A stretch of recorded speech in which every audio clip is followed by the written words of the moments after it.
Lighthouse The Dark Being. You know, I remember when I first saw this, it was probably in the late 90s. I can't remember the year right off the top of my head. But I know I was out of school at the time. And I picked up the game, install install it on the computer, but I did notice there was something wrong with one of the discs I had. I didn't think much of it at the time.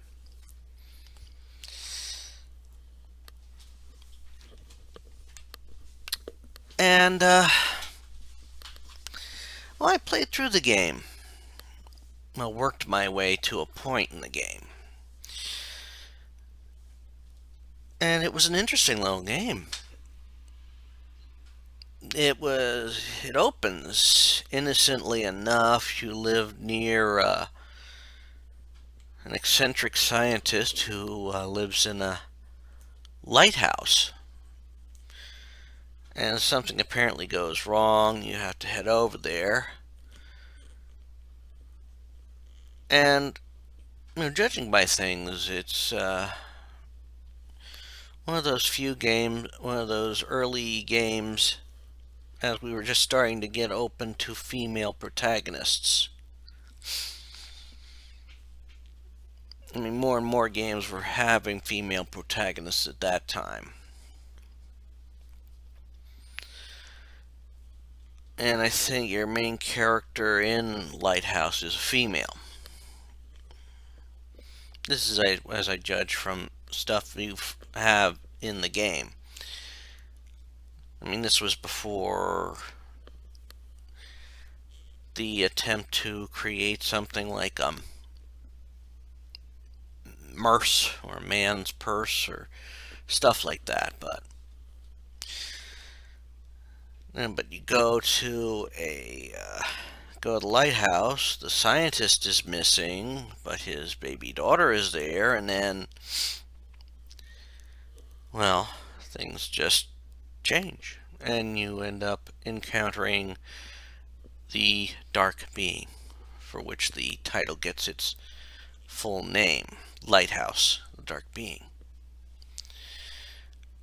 Now, this is actually decent design. You have to work your way through things, and you have a few timed events, which shows that during the game there's stuff happening in the background. So you have to, quote, work around that. And if you failed at that, at least you have an alternate for progressing in these ventures. However, you must find certain items, and I don't think you fully get the idea of what those items is until you find the design for the weapon you have to make. And as you work your way through the game, you have to be careful. I mean, you have to solve some puzzles, and some of them are a bit vague of what you have to do. I'm not going to lie on that one. And some of them are very tricky. For one, you have to get rid of a wandering threat.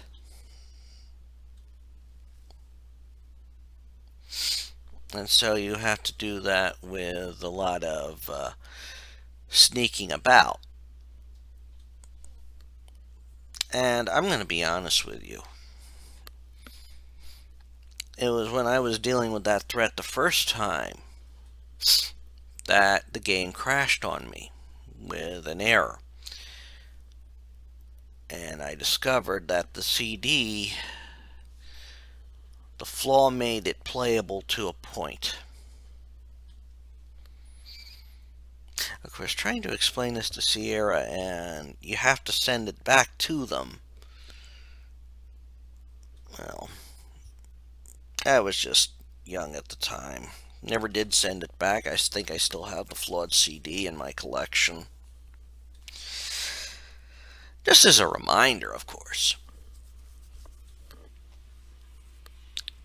So without those without those like set time limits that you encounter just by certain events, you don't get a feeling of feeling rushed until towards the very end, and you can decrease that feeling of rush by completing certain things before that. But therein lies the trick, because you don't necessarily know that on your first time playing through unless you're playing with a walkthrough. And even then, some walkthroughs don't tell you everything. I mean, when I played through it, I think I missed some items and couldn't align a puzzle properly, and, well,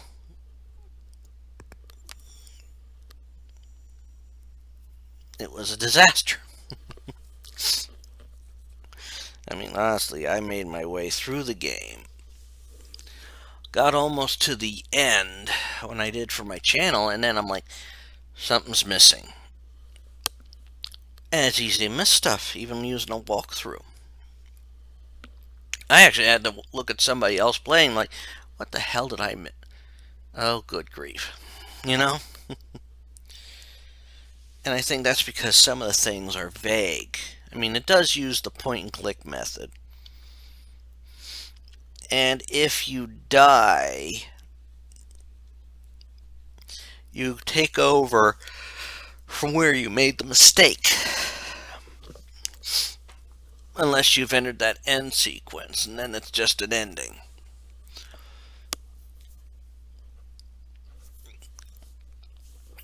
But that's I could say is another somewhat flaw in the game. Because once you enter the dark domain where the dark being lives or calls his base, you get this feeling that if you mess up there, the game's over. Really over. You get an ending. And I saw that a few times, and sometimes, like I said, the flaws you find are something that you should be, you don't necessarily hit on your first time playing through unless you take notice of them. And sometimes you don't always take notice of them. How you know the rail car you're on is going to derail if you don't notice the thing right away. But even with its flaws, it's still a good game, and it's a very interesting title. And the way that title was presented,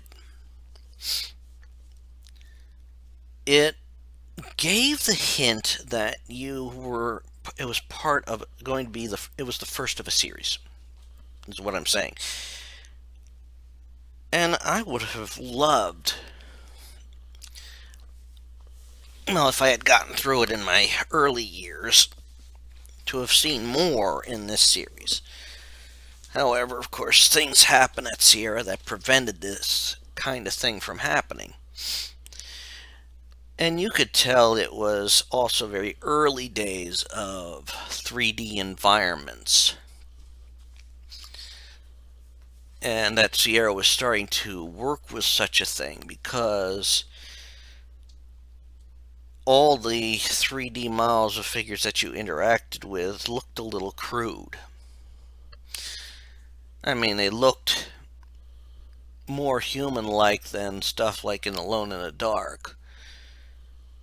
But they were not at the point yet of full motion of characters. They could only do like little bits of motion.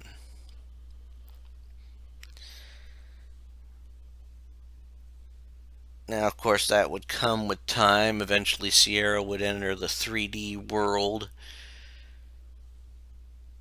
with their characters and their games. Sadly, things went on, and Sierra was then no more.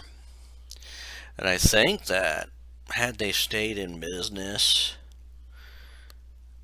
it was possible that Lighthouse could have turned into a very interesting series, especially in a 3D world.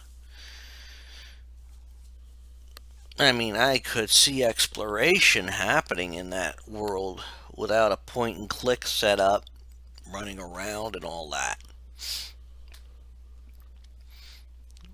Of course, that's me, and you could see it in future games since then that they had gotten. It took time to get the mechanics down, but they got it.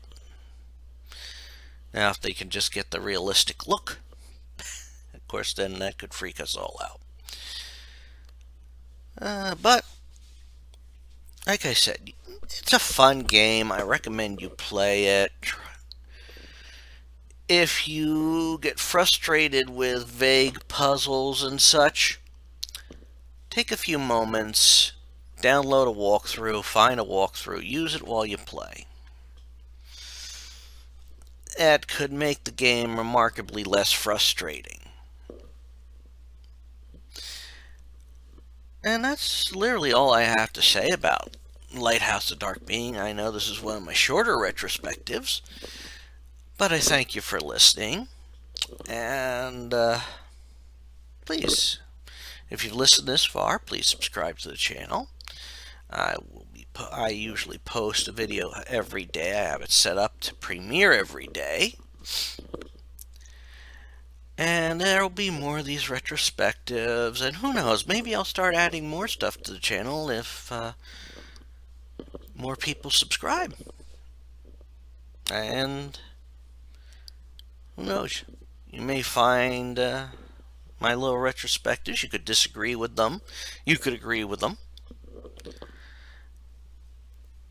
It doesn't really matter much, because for those of us who enjoy certain games and certain companies, we have our favorites, we have our least favorites, and it's all part of the experience. We learn from each experience we have. And yes, I would recommend Lighthouse. I would recommend having a strategy guide, or not necessarily going in blind, but I still recommend it. Take care, all. Again, this is Rich Kale here on YouTube, Rich Gen X elsewhere. Bye.